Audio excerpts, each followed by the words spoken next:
So, hello people, this is your channel CATV and in this video we are going to do the questions of professional ethics. तो हम जो है professional ethics के question करेंगे remaining, ठीक है। आखिर के 30 क्वेश्चन है, ये 30 क्वेश्चन फटाफट ख़त्म करेंगे और इस तरीके से अराउंड 6 पार्ट में, मतलब फिर भी 3 घंटे लग गए प्रोफेशनल एथिक्स के क्वेश्चन को करने में। अगर आप देखोगे तो अच्छे खासे क्वेश्चन है, अराउंड 120-127 क्वेश्चन है, तो उसको करने में टाइम तो लगेगा ही, ठीक है।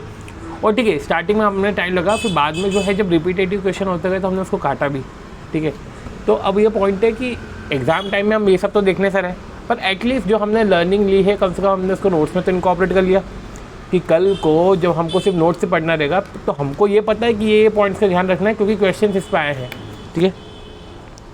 तो बिना किसी देर के क्वेश्चन स्टार्ट करते हैं कि मिस्टर एम जो चार्टर्ड अकाउंटेंट इन प्रैक्टिस है उसने विजिटिंग कार्ड प्रिंट कर लिए, ठीक है, which besides other details also carry quick response code. पर क्विक रिस्पॉन्स कोड के अंदर भी लोग स्कैन करके वही इन्फॉर्मेशन एक्सेस कर पाए जो एक्सेस वो इन्फॉर्मेशन विजिटिंग कार्ड पे करते थे, उससे अदर इन्फॉर्मेशन नहीं होनी चाहिए क्यूआर कोड के अंदर।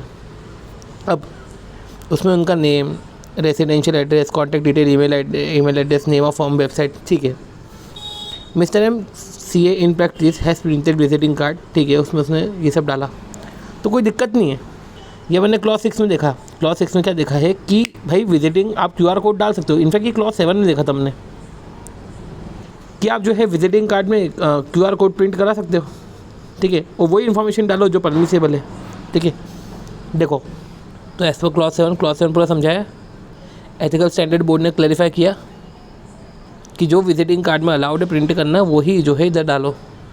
तो विजिटिंग कार्ड में ये सब अलाउड है कि जो है नाम, ऑफिस का नाम, ऑफिस से बात है कि residential address, contact details, email address, form, website, ये सब जाती।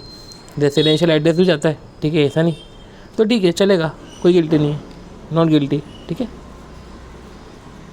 दूसरा, CA इन प्रैक्टिस इम्पैनल्ड, उनने insolvency professional empanelled as insolvency professional, ठीक है।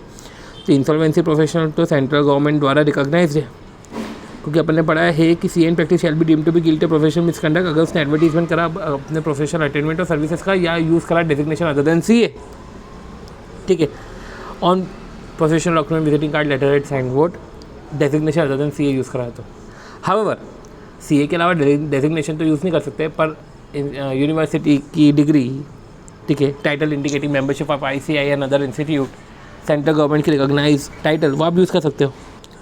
तो क्या लिखा हुआ है कि degree recognise by central government और टाइटल, ठीक है, degree recognise by central government, चाहे टाइटल, ठीक है, इंडिकेटिंग मेंबरशिप ऑफ ICI या other institution that has been recognise by central government और may be recognise by council. तो degree recognise by central government, title indicating membership of ICI या other institute जो central government ने recognise किया। तो central government ने की recognise degree, central government ने रिकॉग्नाइज करे कोई से इंस्टीट्यूशन जिनकी मेंबरशिप का टाइटल आप यूज़ कर सकते हो, तो ऐसे कैसे आप यूज़ तो कर सकते हो, तो कोई मिसकंडक्ट तो नहीं है, ठीक है।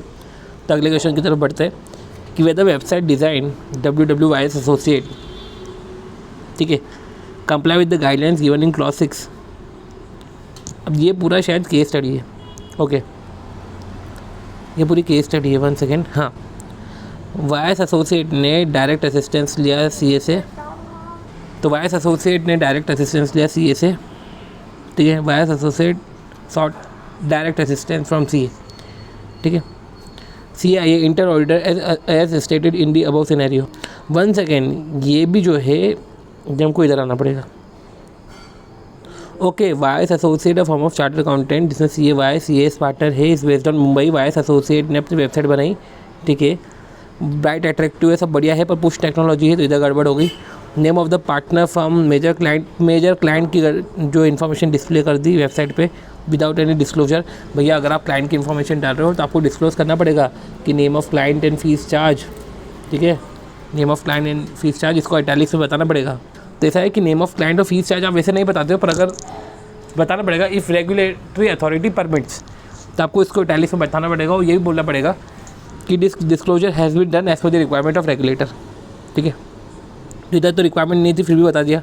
ये है वाइड एक्सेप्ट करा appointment as tax auditor of a firm, ठीक है, कमेंस करा tax audit within 2 days of appointment, तो उसने एक्सेप्ट करा appointment as a tax auditor, मतलब कि ठीक है, चार्टर्ड अकाउंटेंट ने एक्सेप्ट करा टैक्स ऑडिटर कवर को, 2 दिन के अंदर उसने कमेंट्स कर दिया, ठीक है। Since the client was in hurry, ठीक है, और आफ्टर कमेंसमेंट द ऑडिट उसको अपनी मिस्टेक रियलाइज़ हुई, पर फिर भी यार बाद में मिस्टेक रियलाइज़ हुई, क्लॉज 8 तो इधर लग जाएगा। फिर उसके बाद जो है एस प्रोवाइड करता है management consultancy other services client को looking to the growing needs, और एडवाइस कर रहा है पब में, तो वो नहीं दे सकता। ये सारा MCQ ना, ये MCQ वाले पोर्शन में सब पूरा कवर है, राइट। देखो, some of his client looking at his experience in financial management, तो तारक जो स्टूडेंट है उसने CA कोर्स, ठीक है, वो इम्प्रेस हो गया, तो उसने जो है कोचिंग ली। ऐसे केस में वो 3 दिन 1 हफ्ते में पढ़ा रहा है 1 घंटे, तो ठीक है 25 घंटे तक आप पढ़ा सकते हो। प्राइवेट ट्यूटरशिप है जो जनरल परमिशन में तुम्हारा काम हो जाएगा। YS associate appointed to conduct statutory audit of XYZ limited. अब XYZ जो है ये नई कंपनी आ गई, ठीक है। XYZ, एक तो KPY थी और एक XYZ limited is required to appoint internal auditor, ठीक है, as per the statutory requirement and appointed CIA as internal auditor. तो वाइस एंड एसोसिएट ने इंटरनल ऑडिटर को बोला कि to provide direct assistance regarding significant accounting estimate, तो ये 610 आ गया कि evaluation of significant accounting estimate में मदद करो, रिस्क ऑफ मटेरियल स्टेटमेंट में मदद करो। तो भैया इसे आप मदद नहीं ले सकते, पर हाँ इसमें आप मदद नहीं ले सकते, किसमें, सिग्निफिकेंट अकाउंटिंग एस्टीमेट में, रिस्क ऑफ मटेरियल स्टेटमेंट को असेस करने में। पर हाँ, अगर आप डायरेक्ट असिस्टेंस ले रहे हो असेंबलिंग ऑफ इन्फॉर्मेशन की इन्फॉर्मेशन को असेंबल करो ताकि मैं नेगेटिव कन्फर्मेशन रिक्वेस्ट के जो एक्सेप्शन है उसको मैं रिजॉल्व कर सकूँ, ठीक है। जो भी एक्सटर्नल कन्फर्मेशन रिक्वेस्ट में जो भी एक्सेप्शन है, ठीक है, एक्सेप्शन इन कन्फर्मेशन रिस्पॉन्सेज, और हमने एक्सेप्शन सिर्फ नेगेटिव में ही पढ़े, तो एक तरीके से एक्सटर्नल कन्फर्मेशन रिक्वेस्ट में सिर्फ वो नेगेटिव कन्फर्मेशन रिक्वेस्ट की बात कर रहा है, उसके एक्सेप्शन को रिजॉल्व करने के लिए इन्फॉर्मेशन कलेक्ट करने का बोल रहा है, तो आप असिस्टेंस ले सकते हो। इसे 610 में पढ़ा है, ठीक है। तो देखो, डायरेक्ट असिस्टेंस लेना है तो सबसे पहले आप सिग्निफिकेंट अकाउंटिंग एस्टीमेट इन सब में तो नहीं ले सकते। तो देखो, अगर आप इसको आंसर को इवैल्यूएट करोगे तो देखो क्या लिखा हुआ है कि वो आस्क नहीं कर सकता direct assistance significant accounting estimate के लिए, तो सही है। Assessing the risk of material statement सही है, पर हाँ असिस्ट कर सकता है इन असेंबलिंग इन्फॉर्मेशन, तो यही पूरा सही आ रहा है, ठीक है। अगला देखो, ये करा हुआ इसमें दिमाग नहीं लगा रहा। देखो, इसे 25 आवर्स इन अ मंथ, ऐसा नहीं 25 आवर्स इन अ वीक है, ठीक है, 25 आवर्स इन अ वीक है, ठीक है, तो इसलिए आंसर डी आ जाता है, ठीक है। तो अगर आप टीच कर रहे हो बस 25 घंटे से ज़्यादा नहीं होना चाहिए, किसी भी परमिशन में 25 घंटे से ज़्यादा नहीं होना चाहिए, और clause 8 part 1 of first schedule आना चाहिए, ठीक है, क्योंकि वो नॉट गिल्टी था तो वो गिल्टी है, नॉट गिल्टी तो आएगा ही नहीं, ये गिल्टी ऑफ प्रोफेशनल मिसकंडक्ट आएगा, ठीक है। तो क्लॉज 8 में वो गिल्टी है, जिससे आंसर आया। और GST ऑडिट का साइमल्टेनियसली ले सकता है। देखो, ऐसा है कि टैक्स ऑडिटर जो है इंटरनल ऑडिटर, और वो इंटरनल ऑडिटर टैक्स ऑडिटर नहीं बन सकता, तो जो इंटरनल ऑडिटर है not eligible to undertake GST audit simultaneously, ठीक है। बाकी जो वेबसाइट डिज़ाइन करी है तो उसमें बनती बात है कि जो है पार्टनर का नाम तो हो सकता है, मेजर क्लाइंट का नाम पुश टेक्नोलॉजी पे होगा, पुल में नहीं होगा, आपको खींचेंगे नहीं, पुश में होगा। Sorry 1 second, website can be design on push technology. हाँ, आप पुश कर रहे हो, वो आपको खींचेंगे नहीं, आपको पुल नहीं करेंगे, कोई रिस्ट्रिक्शन नहीं है, ठीक है।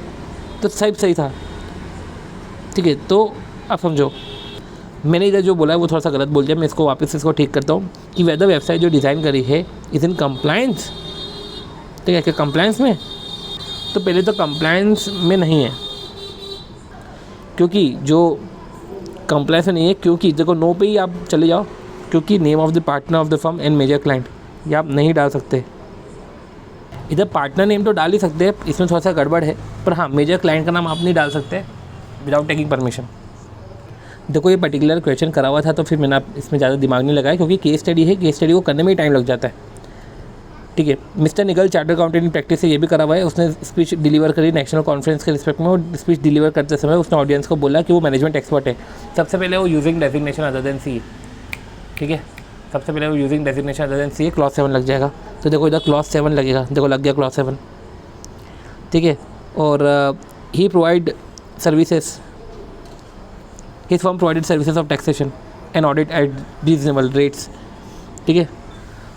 तो ऐसा बोल रहा है, मतलब एक तरीके से एडवर्टीजमेंट कर रहा है अपने प्रोफेशनल सर्विसेज का, अटेंडमेंट्स का, ठीक है, कि मैं टैक्सेशन की सर्विसेज दे रहा हूँ। इनफैक्ट वो सॉलिसिट भी कर रहा है क्लाइंट या प्रोफेशनल वर्क को through circular, advertisement, interview, personal communication, क्योंकि अगर आप देखो तो उसने बाद में बिजनेस कार्ड भी डिस्ट्रीब्यूट किया है, टेलीफोन नंबर भी दिया है, तो एक तरीके से क्लॉज 6 भी इधर लग गया।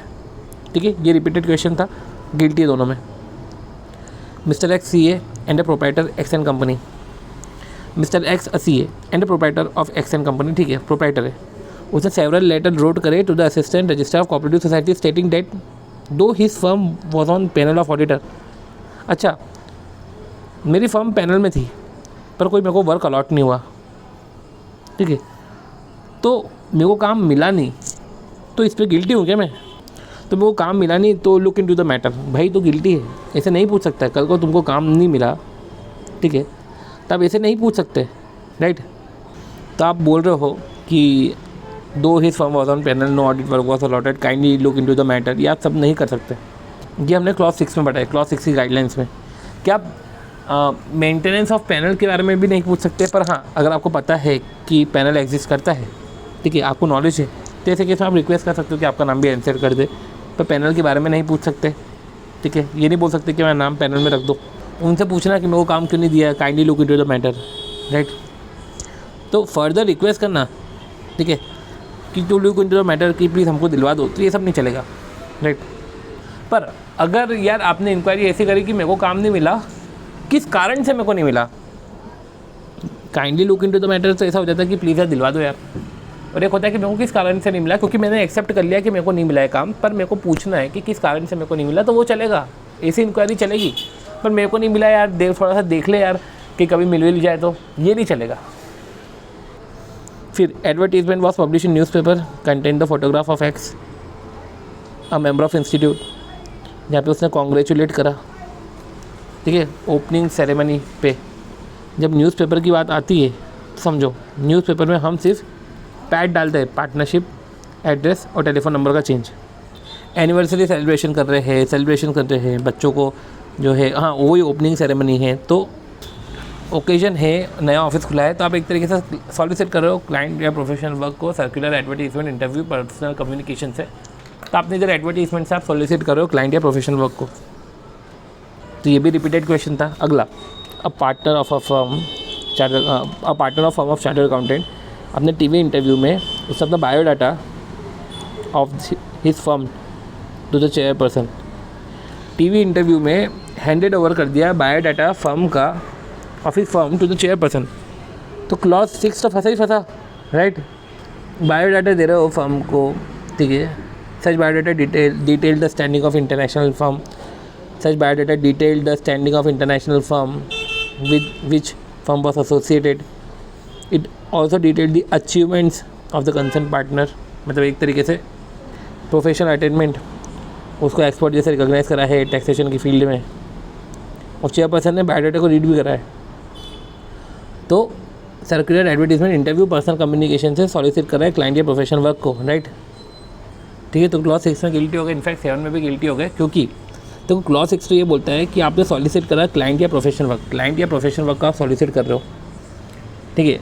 तो आपने तो इधर तो आप क्लाइंट को ही सॉलिसिट कर रहे हो by directly indirectly, circular advertisement, interview, personal communication. Since interview की बात चली क्लॉज 6 तो फंस जाएगा, पर आपने प्रोफेशनल अटेनमेंट एंड सर्विसेज भी आप हाईलाइट कर रहे हो, एडवर्टीज़ कर रहे हो। फिर XYZ फर्म इन प्रैक्टिस है, उसने वेबसाइट डेवलप करी XYZ, कलर तो जो भी ब्राइट ग्रीन है चलेगा, पुश टेक्नोलॉजी चलेगा, नेम ऑफ पार्टनर चलेगा, मेजर क्लाइंट नहीं चलेगा, ठीक है। अब देखो क्या लिखा हुआ है कि नेम ऑफ क्लाइंट या फीस चार्ज वो परमिसेबल तभी है जब रेगुलेटर बोले तो, ठीक है, इंडिया में हो या बाहर की हो, ठीक है। और आपको डिस्क्लोज़र भी देना पड़ेगा कि वो इटैलिक्स में तो करना है डिस्क्लोज़र। साथ ही साथ आपको यही बताना है कि नेम ऑफ क्लाइंट, ठीक है, फ़ीस जो भी चार्ज कर रहे हैं, ठीक है, इसलिए चार्ज कर रहे हैं बिकॉज ऑफ दी रिक्वायरमेंट, ठीक है, जिसका रेगुलेटरी अथॉरिटी है, जिसके जुरिसडिक्शन इधर है, ठीक है, ये सब आपको बताना पड़ेगा। तो इधर आप गिल्टी हो गए। चलो अगला क्वेश्चन। भाई ऐसा है कि CA सृष्टि, CA मिष्टी 2 पार्टनर है, सृष्टि मिष्टी एसोसिएट है, अच्छा बढ़िया पाया से सृष्टि ने रिलीजियस सेरेमनी ऑर्गेनाइज करी एंड समझो उसने रिलीजियस सेरेमनी ऑर्गेनाइज करी। तो CA सृष्टि ने ऑर्गेनाइज करा religious ceremony at her home for which she instructed her printing agent की ठीक है डेजिग्नेशन यूज़ करो, तो ठीक है आप कर सकते हो। अगर आप क्लॉज 6 की गाइडलाइंस में देखो तो देखो लिखा हुआ इधर, तो देखो आप सीए का नाम तो यूज़ कर सकते हो, इनफैक्ट फर्म का नाम भी यूज़ कर सकते हो, पर वो जो है डिस्ट्रीब्यूशन सिर्फ क्लोज में होना चाहिए, क्लाइंट रिलेटिव उसके रिलेटिव और क्लोज फ्रेंड। तो देखो इन्विटेशन जो है सारे रिलेटिव, क्लोज फ्रेंड और client of both the partner को डिस्ट्रीब्यूट किया। तो सबसे पहले ग्रीटिंग कार्ड, रिलीजियस जो भी होते हैं, ठीक है, सेरेमनीज, इनविटेशन फॉर मैरिजेस, तो ग्रिम, ठीक है। तो ग्रिम के केस में आप जो है फर्म का नाम भी डाल सकते हो और ठीक है डाल सकते हो नाम, बट वो send only to client, relative, close friend of the member concerned, ऐसा कंसर्न मेंबर। पर इसने तो दोनों पार्टनर को डाल दिया, तो फिर तो गिल्टी हो गया, ठीक है। अगला सीए प्रीतो, मिस्टर प्रीतो मतलब miss Preeto CA, head bank account, ठीक है, नॉर्मल बैलेंस 5,000 के नीचे रहता है, बैंक ने इनएडवर्टेंटली क्रेडिट कर दिया उसका अमाउंट, मतलब कि बैंक को देने, ठीक है, तो बैंक ने क्रेडिट कर दिया 2,70,000 का चेक, ठीक है। सीए प्रीतो को जब पता चला तो उसने पैसे विड्रॉ कर लिए, बैंक अकाउंट क्लोज कर लिया। 1 साल बाद बैंक ने नोटिस करी मिस्टेक, उसने क्लेम करा 2,75,000 इंटरेस्ट के साथ। प्रीतो ने कंटेस्टेड करा क्लेम को, क्या बैंक अप्रोच कर सकती है सीए इंस्टीट्यूट को फॉर डिसिप्लिनरी एक्शन? ठीक है, हाँ कर सकते हो, राइट।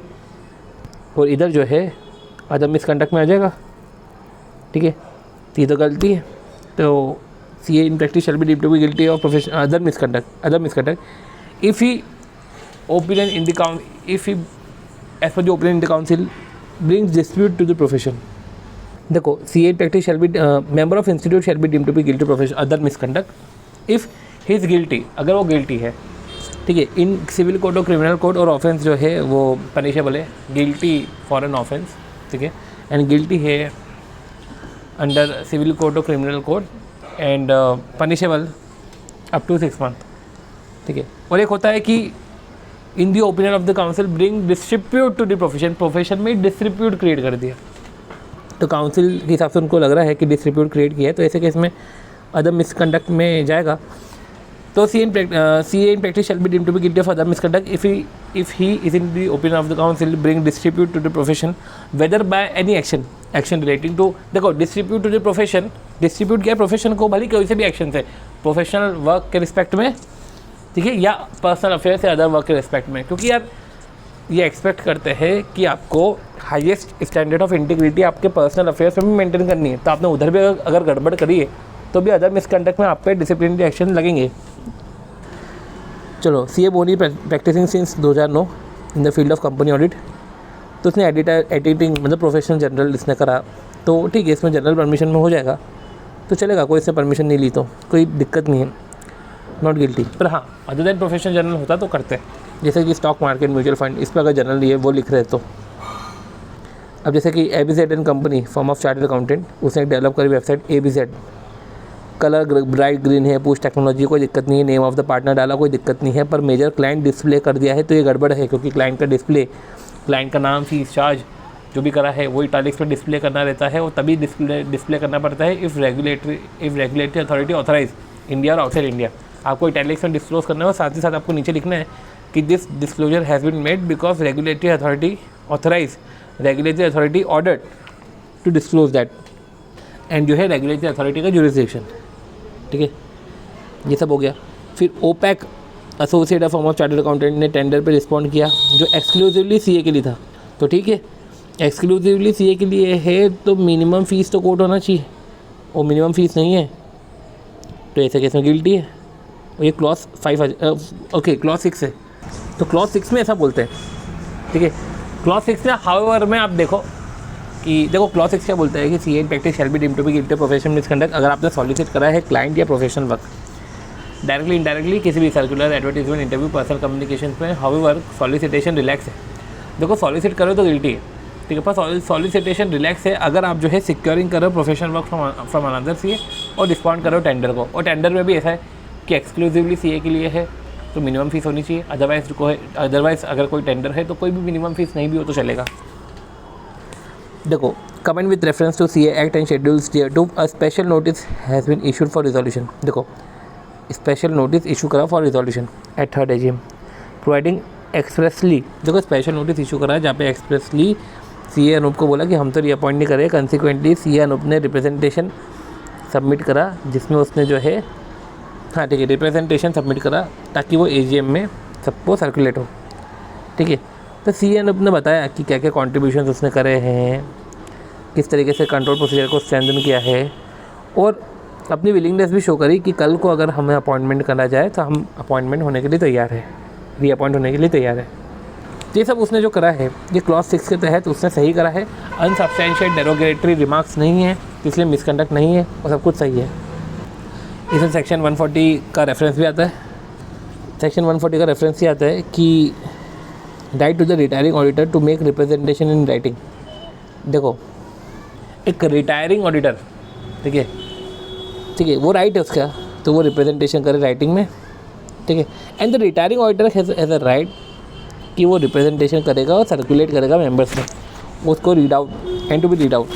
ठीक है, कंटेंट बस डिग्निफाइड होना चाहिए और कॉन्शियसली डिज़ाइन होना चाहिए, इंडिपेंडेंटली जो है कि सॉरी डिग्निफाइड मैनर में होना चाहिए कि किस तरीके से उसने इंडिपेंडेंटली एक्ट करा एंड कॉन्शियसली उसने एक्ट करा इन ठीक है अपने ड्यूरेशन के दौरान। In addition if he so chooses his willingness to continue as auditor if reappointed, कि किस तरीके से उसने काम किया है इंडिपेंडेंटली और कॉन्शियसनेस से। अगर लोग अपॉइंट करना चाहे, ठीक है, तो he is willing to be reappointed if appointed by shareholder. ठीक है, पर देखो इस क्वेश्चन में क्या लिखा हुआ था कि इसने बताया कि इसकी कंट्रीब्यूशन इसने अपनी दिखाई कि मैंने किस तरीके का कंट्रीब्यूशन करा है, किस तरीके से कंट्रोल प्रोसीजर स्ट्रेंथन करे है। तो हाईलाइट करना, कंट्रीब्यूशन स्ट्रेंथन करना कि स्ट्रेंथन करे मैंने कंट्रोल प्रोसीजर। ठीक है, तो ये तो एक तरीके से सॉलिसिट करना हो जाता है कि तुम तो सॉलिसिट कर रहे हो एक तरीके से कि मेरे को क्यों हटा रहे हो, मैंने तो तुम्हारे कंट्रोल अच्छे करे हैं। तो ये सब आप नहीं कर सकते, अगर आपने करा है तो गिल्टी हो। ठीक है, mister Bold C in practice create करे अपनी वेबसाइट अट्रैक्टिव फॉर्मेट में चलेगा, हाईलाइट करे कंटेंट चलेगा, सर्कुलेट करा इन्फॉर्मेशन नहीं चलेगा। ठीक है, ये तो पूल टेक्नोलॉजी हो गई। या तो देखो पूल टेक्नोलॉजी में है में अगर आपने वेबसाइट बिल्ड करी है या आप अपनी इन्फॉर्मेशन जो वेबसाइट के अंदर है वो ईमेल से आप सबको लोगों को भेज रहे हो। ठीक है, तो ये सब गिल्टी है। पर अगर आपने इंटीमेट नहीं करा वेबसाइट का एड्रेस इंस्टीट्यूट को तो चलेगा, कोई दिक्कत नहीं है। तो ये लिखा हुआ है कि दो क्लॉज 6 में पूरी क्लॉज 6 की बात करिए। ठीक है, फिर बाद में पूरा क्लॉज 6 समझा दिया। फिर ये बोला कि भाई ऐसा है कि member is not required to intimate. ये जो इंटीमेट की बात आ रहे हैं कि तुमको सिर्फ गाइडलाइंस को कंप्लाई करना है, कोई ज़रूरी नहीं है इंटीमेट करना ऐसा। ठीक है, तो अगर आपने सर्कुलेट करी इन्फॉर्मेशन तो आप गिल्टी हो, अदरवाइज़ जो है आपने इंटीमेट नहीं करा इसका मतलब ये नहीं है कि आप गिल्टी हो गए। राइट, फिर अगला क्वेश्चन स्पेशल नोटिस वाला क्वेश्चन था जिसमें स्मार्ट ने जो है बताया कि उसने वो प्रोफेशनल जैसे वर्क करा है throughout the term of office and also indicate the willingness to continue.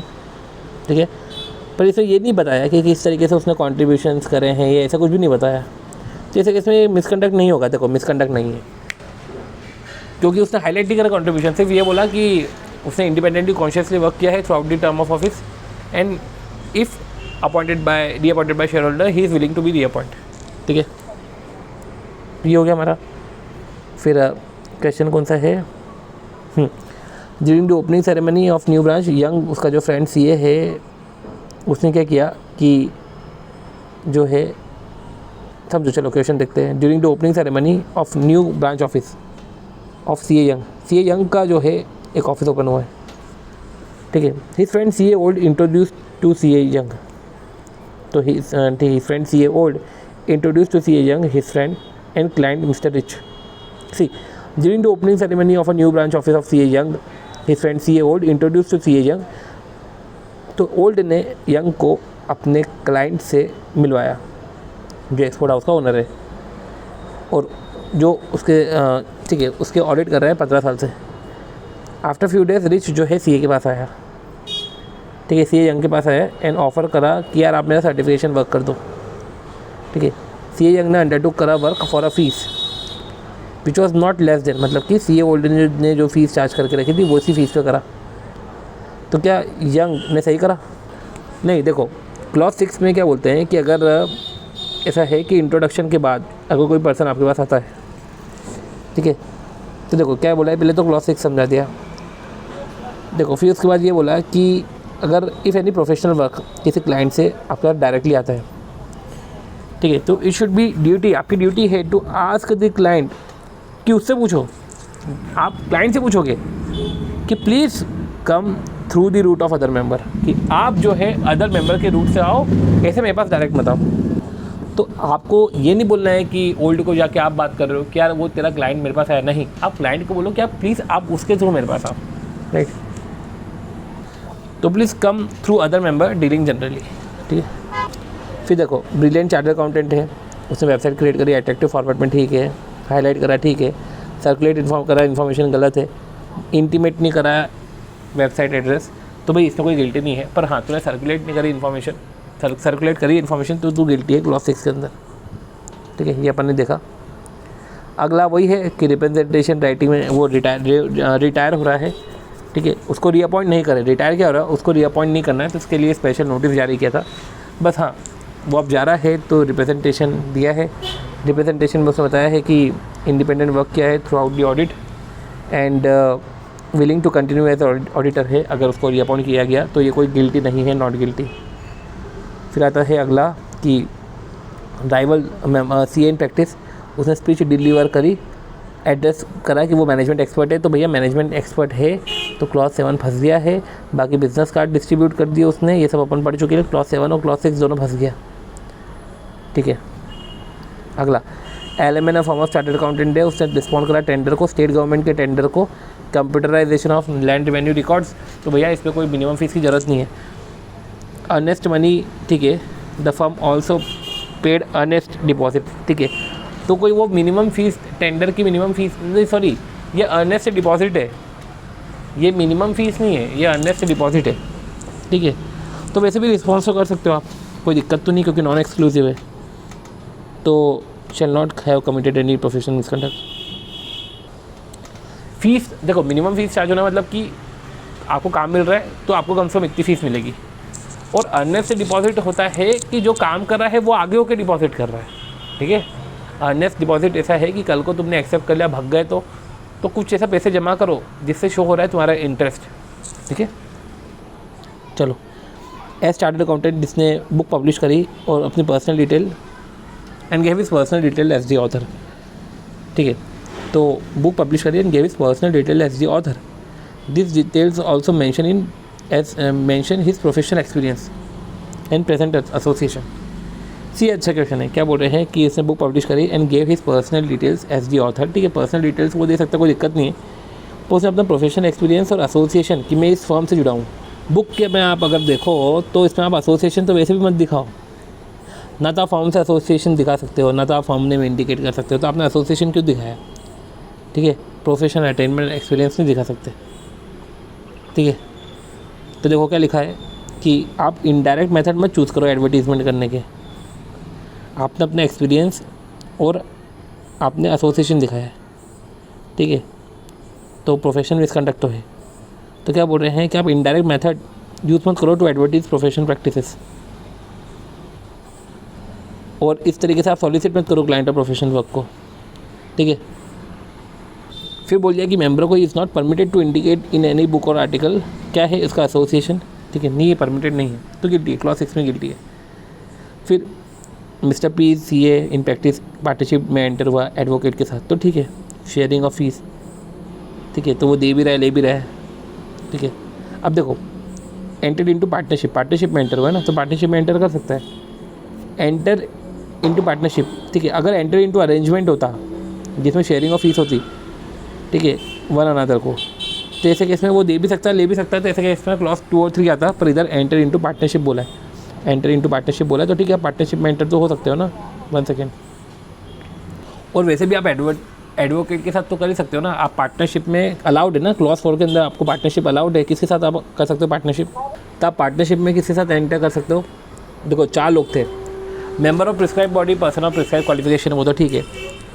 फिर person of prescribe qualification as recognize by central government और काउंसिल, सी एन प्रैक्टिस के साथ member of prescribe qualification, member of professional body, person of prescribe qualification and हाँ, person जिसका residence abroad में है और जिसका नाम रजिस्टर में एंटर है अंडर सेक्शन 41B, देखो क्या लिखा है इस पर क्लॉज 4, CA गिल्टी है प्रोफेशनल मिसकंडक्ट में अगर वो एंटर हो रहा है पार्टनरशिप फर्म में with any person other than CA in practice person resident outside India, जिसका रेसिडेंस अब्रॉड में है बट वो entitled to register as a member under 41B, ठीक है, जिसके क्वालिफिकेशन को सेंट्रल गवर्नमेंट ने रिकॉग्नाइज किया है, मेंबर ऑफ प्रिस्क्राइब क्वालिफिकेशन, ठीक है, तो जिसकी क्वालिफिकेशन को person of prescribe qualification recognize by central government और काउंसिल, ठीक है।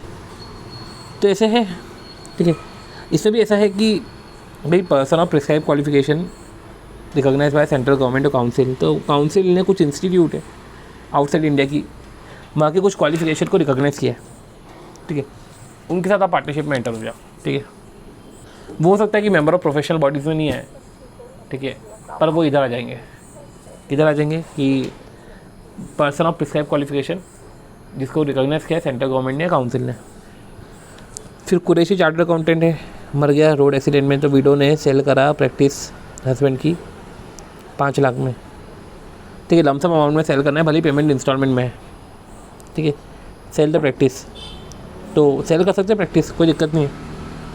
तो ये अपना पढ़ा है अपन ने क्लॉज 2 में, ठीक है, पे और अलाउ और एग्रीज टू पे अलाउ, क्या बोलना चाह रहे हैं कि क्लॉज 2 में CA in practice shall be deemed to be guilty professional misconduct if you pay allow, अगर वो पे कर रहा है, अलाउ कर रहा है, एग्री टू पे अलाउ, क्या पे करना है, directly indirectly share brokerage commission to any person, किसी को भी शेयर ब्रोकरेज कमीशन पे करो, किसी भी पर्सन को गिल्टी हो, but to any person other than, इनको करा तो गिल्टी नहीं हो, इनको शेयर ब्रोकरेज कमीशन दिया तो कोई गिल्टी नहीं है, मतलब कि जैसे मेंबर, पार्टनर, रिटायर पार्टनर, ठीक है, लीगल रिप्रेजेंटेटिव, ठीक है, लीगल रिप्रेजेंटेटिव को भी शेयर ब्रोकरेज कमीशन दे सकते हो इफ़ एग्रीमेंट सेफ।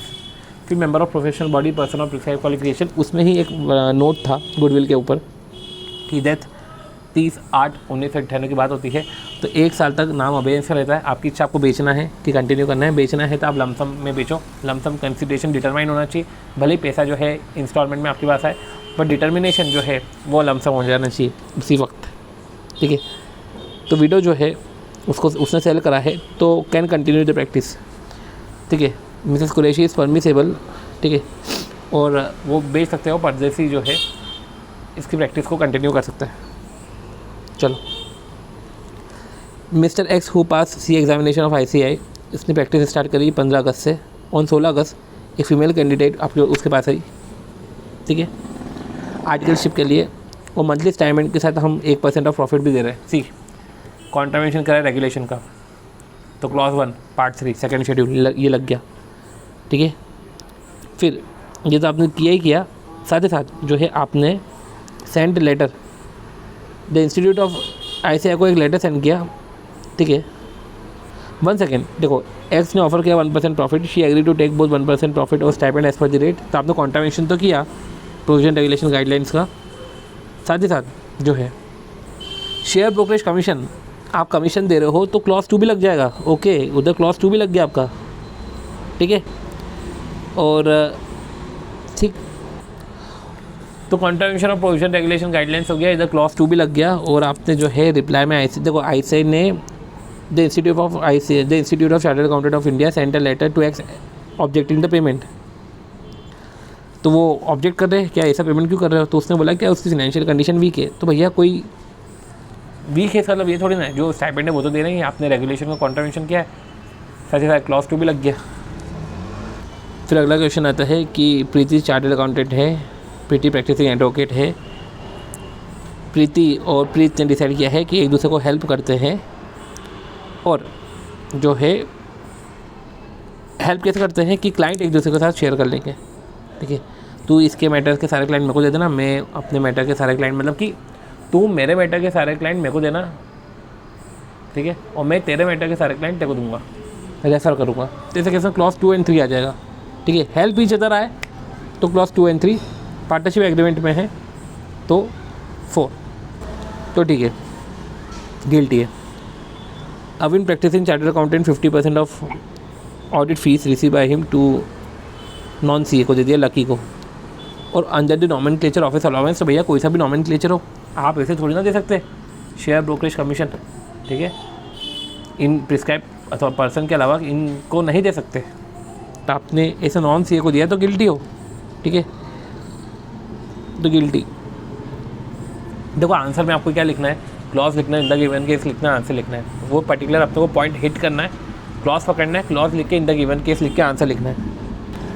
ये पंत संत वाला क्वेश्चन अगर आपको पता हो तो पंत संत में ऐसा था कि संत तो न्यूली क्वालिफाइड सीए था, वो पंत के पास आया, ठीक है।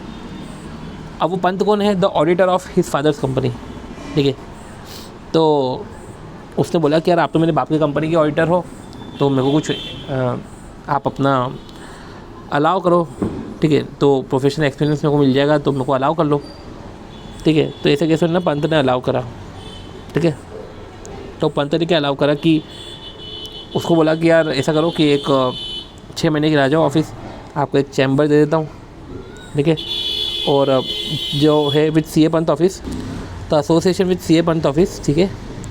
तो सीए पंत ऑफिस के साथ आपका एसोसिएशन होगा, आप टैक्स कंसल्टेंसी दे रहे हो independently to the client, IT GST return file कर रहे हो, रिप्रेजेंट कर रहे हो पंत को अथॉरिटीज़ के सामने, रिप्रेजेंट हिमसेल्फ, ठीक है।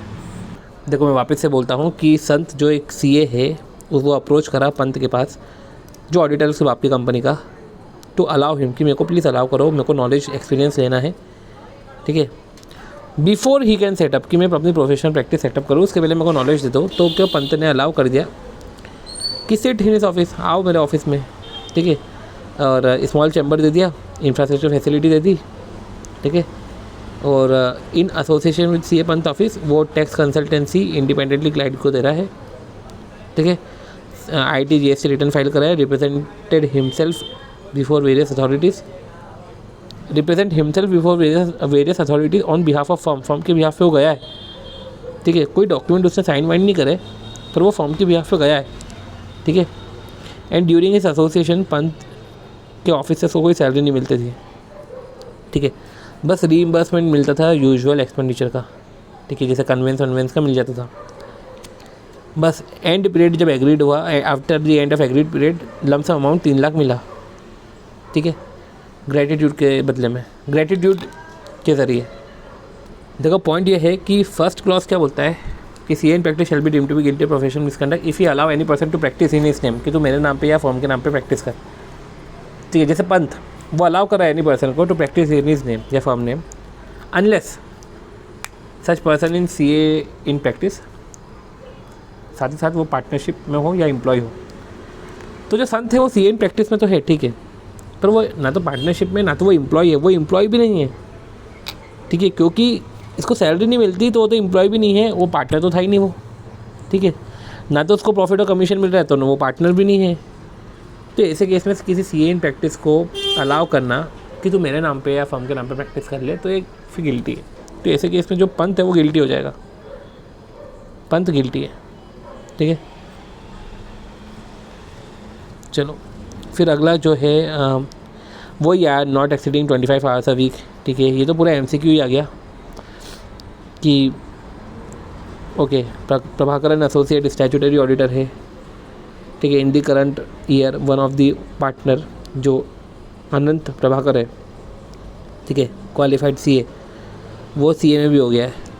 तो मैनेजमेंट वॉज ग्लैड, उसको बोल दिया कि आप ऐसा करो कि मेरे को मैनेजमेंट की सर्विसेज दो, to handle the management services. तो क्या आप दे सकते हो, ठीक है। देखो आप अगर स्टैट्यूटरी ऑडिटर हो तो आप मैनेजमेंट सर्विसेज नहीं दे सकते, ठीक है, अगर आप ऑडिटर हो वहाँ के। तो देखो CA in practice management consultancy and other services दे सकता है, पर अगर आप वहाँ के स्टैट्यूटरी ऑडिटर हो तो आप वहाँ पे मैनेजमेंट सर्विसेज नहीं दे सकते। इसका बोलने का मतलब ये है। फिर आती बात आखिरी फर्स्ट क्वेश्चन कि BVM and associate is an audit firm जो एम्प्लॉय करता है large number of audit assistant. और जो सीए, देखो BVM and associate audit firm है, ठीक है, जो एम्प्लॉय करता है बहुत सारा आर्टिकल। और सीए महेश जो है वो उसको ब्रीफिंग में मदद करता है, वो ब्रीफिंग करता है, डेली ब्रीफिंग करता है, ठीक है। While the audit is continuing, all audit assistant are required to document, कि उनको डॉक्यूमेंट करने पड़ते हैं इसके जो भी सारी ब्रीफिंग है। और सीए महेश ने बोला है कि तुमने अगर डॉक्यूमेंट्स नहीं करे, ठीक है, और अगर तुमने जो है आपने अकॉर्डिंगली स्टेप्स नहीं लिए, तो मान लिया जाएगा कि आप अपने ऑडिट प्रोग्राम नहीं बना रहे हो। तो देखो ये सही है, ठीक है, पर समझो इधर जो है सीए महेश, वो पार्टनर है, ठीक है, वो सिर्फ ब्रीफिंग दे रहा है, नोट्स नहीं बनाओगे तो हम ये बोल देंगे कि जो है आपको जो है स्टेप्स लिए जाएंगे और आपको डांटा जाएगा, आपको डिसिप्लिनरी एक्शन लिए जाएंगे, ठीक है। तो ऐसा है कि एक्सेप्टेबल तो है पर इनकम्प्लीट है, क्योंकि महेश ने ऑडिट प्रोग्राम दिया ही नहीं। ऑडिट प्रोग्राम कभी भी असिस्टेंट क्रिएट नहीं करते, उनको दिया जाता है, ठीक है।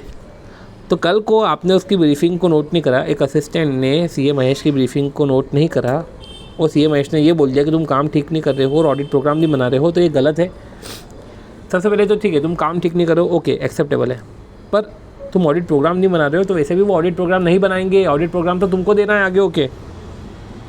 तो इस तरीके से फुर्ती से अपने प्रोफेशनल एथिक्स के जो है क्वेश्चन ओवर करे हैं। ये आखिरी के 30 क्वेश्चन तो यार ऐसी फुर्ती से ही होंगे, ठीक है। इतना फटाफट ही करना पड़ेगा क्योंकि उसमें कुछ है ही नहीं क्वेश्चन में, जरा सा अपन पढ़ेंगे, हमको कुछ हिंट मिलेगी, क्लॉज का रेफर करके आगे बढ़ जाएंगे, यही हमने किया। तो होप सो वीडियो अच्छा लगा होगा। अगर वीडियो अच्छा लगे तो please do like the video, share the video and subscribe to channel CATV। मिलते हैं हम हमारे नेक्स्ट वीडियो में, बाय।